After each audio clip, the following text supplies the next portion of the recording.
hello, good morning. How are you? Did you know that nutrients are substances that the body needs to live and grow, and the body requires more than 45 nutrients, and the ways they are used are as different as the molecules, cells and tissues they help to create.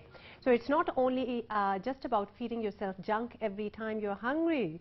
So to learn more about the brain, body and mind, we have with us Dr. Zaar, a clinical nutritionist, endocrinologist and psychiatrist, to help us all, those questions about ourselves we have been afraid to ask. So this is the time to ask them. Hello, good morning, how are you? Good morning. Good to have you here. Thank you very much for having me. Dr. Zaar, first of all, tell me, is this myth or truth about Monday morning blues? I mean, does it actually happen? I mean, it's a Monday and people tend to... Depends on what you did on Sunday. Okay, good one. I thought you would say something like that. So basically, it's all in your head. Yeah, it's all in your head. Nothing like that. Nothing to get over it. But you have to understand that head is in romance with the rest of the body. And every molecule in the body talks to other molecule. And the carrier is the hormone. You know, hormones take the messages from one place to the other. And then there are different kinds of hormones which are local. I mean, they work locally, and or they would be transported from one part of the body to the other part of the body, and to exert their action. So this intertwining of nutrients and hormones in a very subtle way is absolutely miracle. I mean, it's a molecular miracle, and human body is an absolute perfection of that machinery. So can anybody, for instance, do anything about, since we are talking about Monday morning blues, about their mood swings? I mean, if that is the chemistry of them, that is how they are made.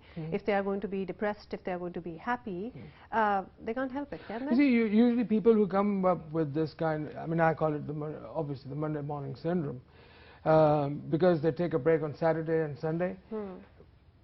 We, by default, are lazy people.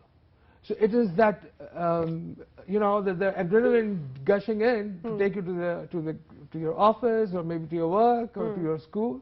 I would hate Mondays because I had to go to school. Yeah, of course. Yeah, you love Saturdays and Sundays. Actually you start getting happy on Friday. Because that is so true, because you know that you're going to be having 2 days off. Yes. So and it is because of this pressure, and then again, of course, the stress hormone such as the adrenaline and the cortisol and all these, they jump in, and you're going to have a mood swing. So at least we have discovered that it is true. I mean, it's not a figment of our imagination. Yeah, with some people, yes, it is. Okay.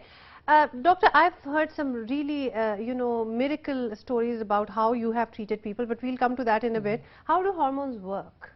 I mean, in a nutshell. Like I said, if you were to disintegrate the human body, under the microscope, you'll see only the molecules, and then it is very essential that everything it's in perfect balance, and the word harmony very well actually explains hormones. True. Their job is to keep everything in order, and there are localized hormones and there are systemic hormones which go across the body, and then they, like I said, they exert their functions according to whatever role they have to play in the body.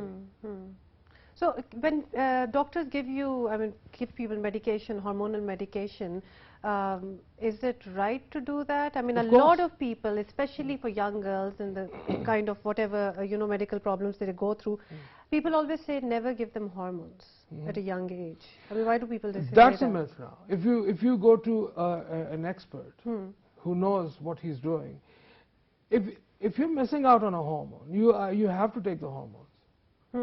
For example, if somebody comes with a dysfunctional thyroid, so either he or she has hypothyroid or hypothyroid, they need medication. There is no shortcut to that. Likewise, if there's a person who's diabetic, and you must understand these are all hormones.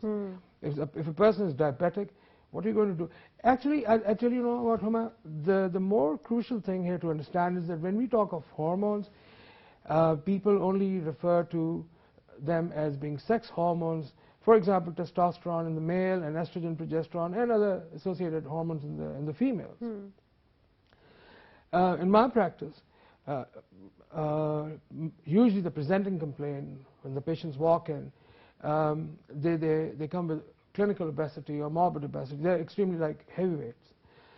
And of course, the miracle, it's them who perform the miracles, not, I just recommend. I know, yeah, I mean, obviously I do, I take a very detailed history. It takes me about an hour to complete the history session, and during which I go from head to toe, making sure, and I ask like maybe 700-800 questions per patient to figure out which tests I have to recommend, and I don't just go out and give them all the tests.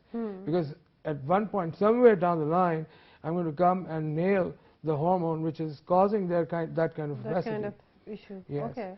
And again, then there are others who will come to me with sexual disorders. They might have, in males, it's very common in Pakistan here to have gynecomastia, which is a problem where the... Okay, what about aesthetic, needs of people, in the sense that, let's say somebody is not that tall, they would like to be taller, hormones for that. I mean, would you just recommend somebody who has apparently no problem, but they just want to, because I've heard there are hormones to actually, for you to actually go high. Yeah, there's only one hormone which is responsible for that, and that's the human growth hormone. And it is released from the pituitary, and then that's one hormone which is released from the pituitary in the brain, and then comes down into the rest of the body, and makes your bones grow tall. The problem is that if taken with no care at all, and which is then comes under hormonal abuse, a person can tend to have diabetes. It causes diabetes. So I would not give it to anybody unless and until I know 110% for sure that the person actually qualifies. Growth hormone is usually given to people to gain heights.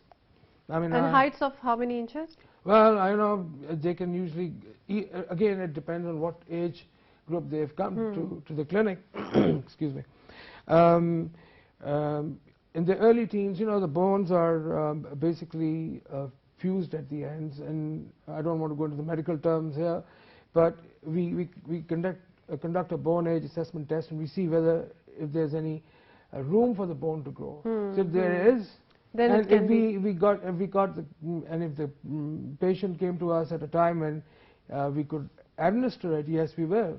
And yeah, I mean, I had this one very peculiar case of a patient who grew from 5'8" to 6'6", and I never thought he could. 5'8" to 6'6". Yeah, and I refused to treat him initially because I said, I'm not going to do it. I need your parental consent and this and that. The parents were outside the parks. So the issue was that this boy, whoever, wanted to become taller. And that's why he came to you, and this is what you, recommended to him, and he... No, I didn't recommend to him. I told him to bring your parents in. Oh, okay. I had to go through the entire protocol and figure out whether I should even do it or not, because what I thought was that the plates were could only give him like maybe an inch or so. So sometimes, these miracles happen sometimes. How about people who wanted to lose weight? I mean, is there any miracle drug over there that can actually, work within? I'm working on one. Oh, okay. Yeah. Please do share it with us. I'm sure there are many people who want to know.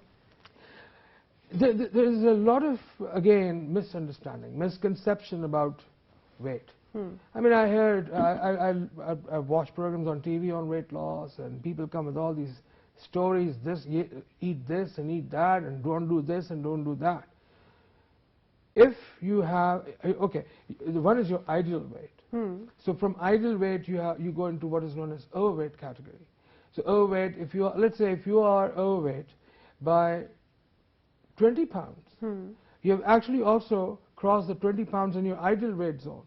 So basically, that's 40 here. 40, yeah. And then if you've gone into clinically obese or morbidly obese, and I mean, I have patients in my clinic coming in at 300 pounds and losing about 100 pounds over a period of 4 months' time. And yes, there are different opinions when doctors usually say that you should not lose more than 5 pounds or 6 pounds, and that's a healthy weight loss program. But if if I've nailed the issues, the underlying issues, as to what, I mean, I'll give you 3 cases here. Okay. Very interesting cases, because people can relate to stories. One was a 14-year-old kid at 226 pounds.